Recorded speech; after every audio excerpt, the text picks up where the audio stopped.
মালিকের পক্ষে দাঁড়ানোর জন্য সবাই উপস্থিত, শ্রমিকের পক্ষে বাসক ছাড়া কেউ নাই।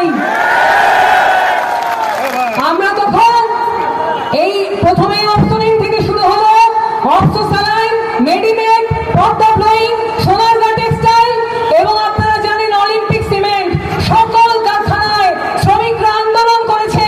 আমরা তাদের সাথে ছিলাম।